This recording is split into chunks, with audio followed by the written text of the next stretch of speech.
के साथ घर में मंत्री जनों पे आए और बोले कि मैं मद्रास क्षेत्र में ये घुमरसेन नामक का पुत्र उसको क्षत्रिय राजा है जिसका नाम सतवान है, सत बोलता है, माता भी सत बोलती है, पिता भी सत बोलता है। यह घुमरसेन नामक विख्यात क्षत्रिय राजा है। देववंश उसे भगवान का कृपा से अंधे हो गए हैं। उसके राज ने बैरी दुश्मनों ने छीन लिया है। अतः वे आज घुमरसेन छोटे बच्चों के साथ अपने बच्चों के साथ जंगल में वो चल दिए। उनका वह पुत्र वन में ही बड़ा होकर परम रमित धर्मात्मा हुए। यह सुनकर नारद जी बोले कि तुमने बहुत कष्टप्रद बात कर डाला, अतः तुम्हें अनुस्वरूप पति समझकर मैंने वर्ण कर लिया हूँ। यह सुनकर नारद ने बोला कि सावित्री ने यह बहुत बड़ा बाल बुद्धि होने के कारण अत्यंत निश्चय कर किया है। इसका सत्यवान का केवल 1 वर्ष आयु और है। सावित्री ने कहा कि अब जो भी हो, मैं जिसे वर्ण कर लिया हूँ उसे मैं अपने पर नहीं तोड़ सकता। सतवान दान गुण रतिदेव और रतिदेव के समान शिष्य के समान है। ब्राह्मणों को रक्षा करने वाला और सतवादी राजा और सुनर के समान है। कदापि बैठे जाएगा रूप में दूसरे अश्वनी कुमार के समान घुमरसेन राजा के समान बलवान है, किंतु उसमें यही दोष है कि दूसरा कोई कि सतवान आज से ठीक 1 वर्ष आयु और है।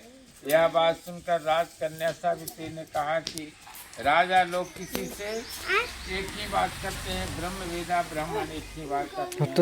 एक बार कन्या है, 3 काम एक बार ही किया जाता है। नित्य आयु अथवा अल्प आयु, निर्गुण हो या तो सगुण। अब जिससे वर को मैं वर्ण नहीं करूँगा, इससे ही मैं अपना विवाह करूँगा। यह नारद जी वहाँ से जाकर और स्वर्ग को लिए विलीन हो गए। ऐसा कहकर नारद जी आकाश मार्ग में चले गए और घुमरसेन द्वारा अपनी समीवर्ती वेदोपरागमी ब्राह्मणों के साथ अपना कन्या सावित्री को विवाह संबंधी सभी कार्य संपन्न किया। आतंकवंगी सावित्री भी मनोवांछित फल प्राप्ति पति को पाकर ऐसे पसंद हुई कि कोई पुण्यवान पुरुष स्वर्ग को पाकर प्रसन्न होता है। पुनः शिव जी कहते हैं कि इस प्रकार आश्रम में विवाह के बाद रहते हुए सावित्री सतवान को कुछ समय व्यतीत हो गए। उस समय केवल भारजा सावित्री ही ऐसी थी कि जिसके चित्त में सदा दिन रात नारद जी की कही हुई वाणी को याद किया करती थी। उसके बाद दिन बीतते गया, साल भर हो गया, मरण दिन आ गया जिसमें सतवान को मरना था। उसी दिन सावित्री नारद जी की कही हुई मरण तिथि को हृदय में गिनती हुई जेठ मास की कृष्ण पक्ष अमावस्या तिथि को उसका पति मरेगा ऐसे सोचकर 3 दिन तक निराहार व्रत करते और उसके रात दिन आश्रम में 21 रूप से रहने लगे।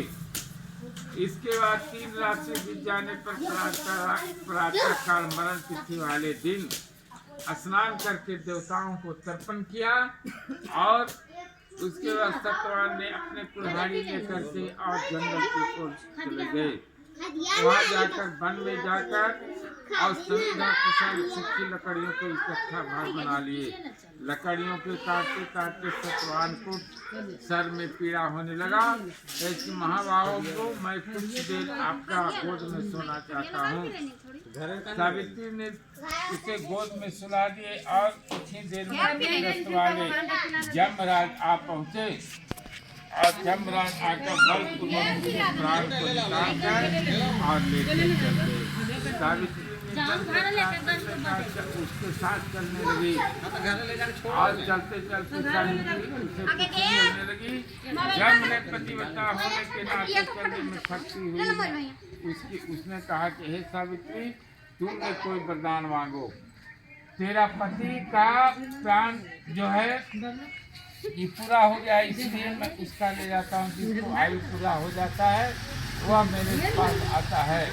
यह सुनकर सावित्री ने कहा कि आप जैसे वरिष्ठ पुरुष के साथ पति का आवागमन करते हुए मुझे कभी भी शर्म नहीं आती और नहीं ग्लानि होता। सज्जनों की गति सहारा एकमात्र सज्जन ही है, दूसरा कोई नहीं। इसी प्रकार स्त्रियों की गति पति और वर्णाश्रमों की गति वेद, शिष्यों की गति गुरु है।